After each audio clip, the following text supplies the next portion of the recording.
ማሳደግ ካለባችሁ እንደዚህ ነው። ልጅ ማለት ዘር መተካት ማለት ትውልድ ማለት መድኃኔ ዓለም ሞት አይደለም። እኔ ሞት አልለውም። ማይ ጉድነስ እኔ ሞት አልለውም።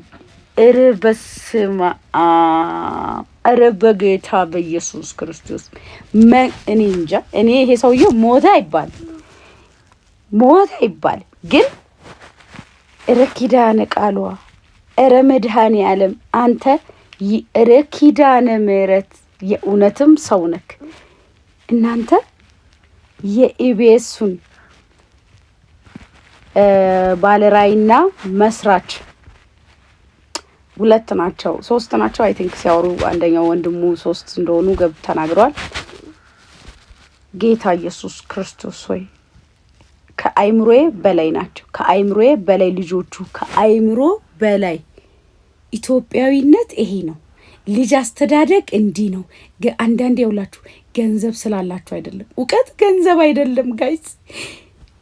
ሰው ልጆቹን እንዴት ነው ያሳደጋቸው? ጌታ ኢየሱስ ክርስቶስ ሆይ እንዴት ነው እንደዚህ ማይንድ ሴት እኔ ልጅ ማሳደግ እንደዚህ ነው ጋይስ። ልጅ እንደዚህ ነው። ሞታችሁ ያምራል። ሞቱ ሰርጉ ነው።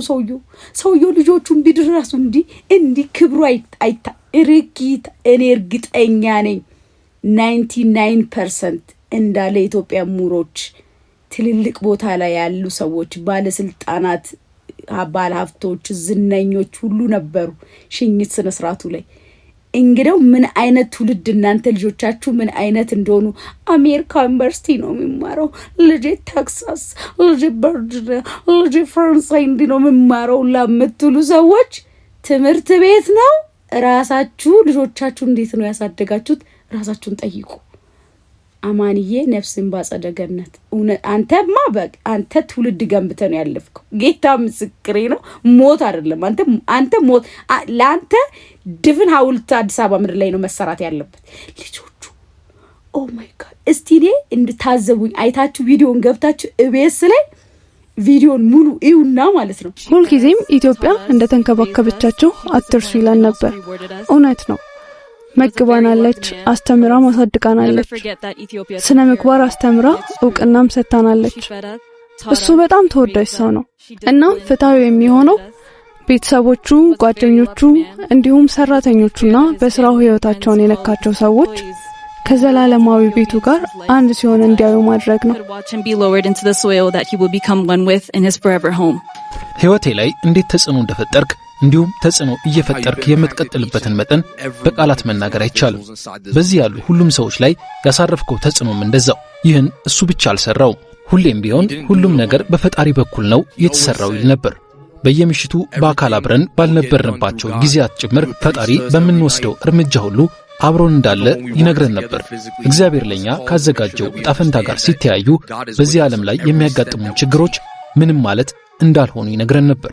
That all of these worldly issues that we face, they mean nothing in the grand scheme of things because God has a destiny for us.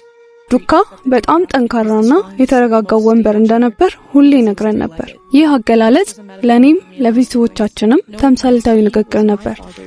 እሱ ታጋሽ፣ የተረጋጋና ተወዳጅ ሰው ነበር። የሱ ልጅ መሆኔ ሁሉን ነገር ለመስራት ብቁ እንደሆንኩ እንዲሰማኝ አድርጎኛል። ለሚዲያው ዘርፍ የነበረው ፍቅርና ፍላጎት እኔንም ጭምር የሚያነቃቃ ነው። አምላኬ እንዲህ ያለ ምሳሌ የሚሆን አባት ስለሰጠኝ ሁሌም ማመስገን ነኝ። እኔ ይቻላል እንደዚህ ትውልድን መቅረጽ ይቻላል? እንዴት በራሳቸው የሚተማመኑ አባታቸው እያሉት እያንዳንዱ ነገር ለቅሶ የለው መረበሽ የለው። ማይ ጋድ ሁሉ አዳራሽ ውስጥ አፋቸውን ከፍተው እንዲህ ነው ሀገር መምራት፣ እንዲህ ነው ሰው አስተዳደር፣ እንዲህ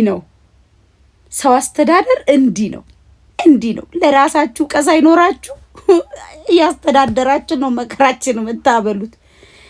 አማን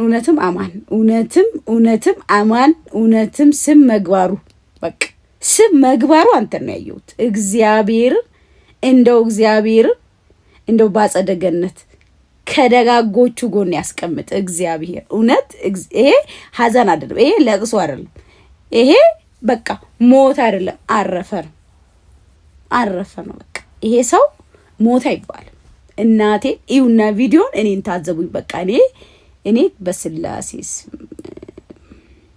አዳሜ ልጁ ሐዘን መግለጽ ሲባል ማይ ፋዘርስ ጉድ ምናምን ብሎ የሚቀመጥበት ኢትዮጵያ ውስጥ ራሱ አድጎ አሜሪካን ሀገር ተወልዶ አሜሪካን ሀገር ያደጉ ልጆች ለማህበረሰቡ ኢትዮጵያዊነትን እንዴት ሲነግራቸው እንዳሳደገ እንዴት ያለ ጀግና አባት አሜሪካን ሀገር ውስጥ ተወልዶ ላደገ የአሜሪካንን ላይፍ ለሚያቅ ሕፃን ስለ ኩርሲ በኩርሲ ደረጃ በወንበር ደረጃ ኢንዱስትሪ የተናገሩ ልጆቹን በአይምሮ መቅረጽ ማለት በቃ እንዲህ ነው በቃ እንዲህ ነው።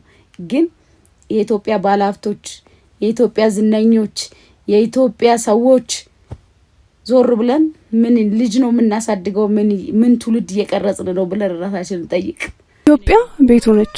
ማህበረሰቡን ለማገልገልም የህይወቱን ጊዜ ሰጥቷል።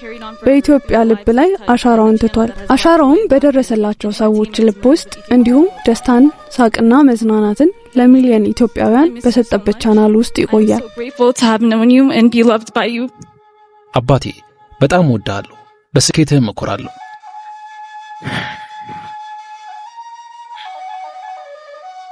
Father, I love you so much. I'm so proud of you and what you have accomplished.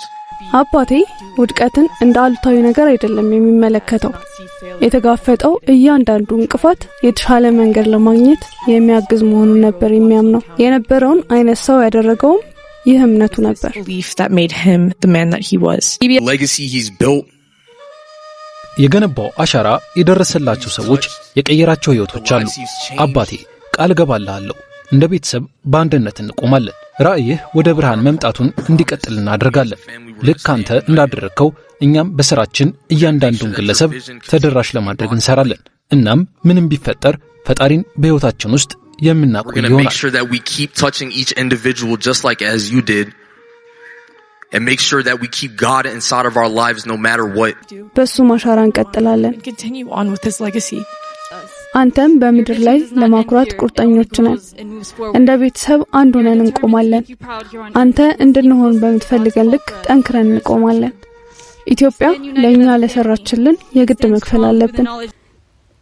እኔ አንዳንድ ሰው ታድሎ ጌታ ምስክር ለከመልኩ የሚያምረው እኔ እንዲህ አይነት ሰዎችን ግን እግዚአብሔር ትንሽ ብታቆይልን ምን አለበት? እንደው እንዲህ አይነት ሰዎች ያስፈልጉናል እኮ አምላኬ። እውነት እንደኔ አይነቱን ወይ ለወገን አልተርፍ ወይ ለራሴ አልጠቅም፣ ለኔ አይነቱ እድሜ ትጨምራለ።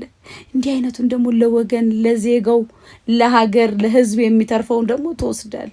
እንግዲህ ባንተ ስራ ጣልቃ እንገባም ብቻ ሁላችንም ያውነን።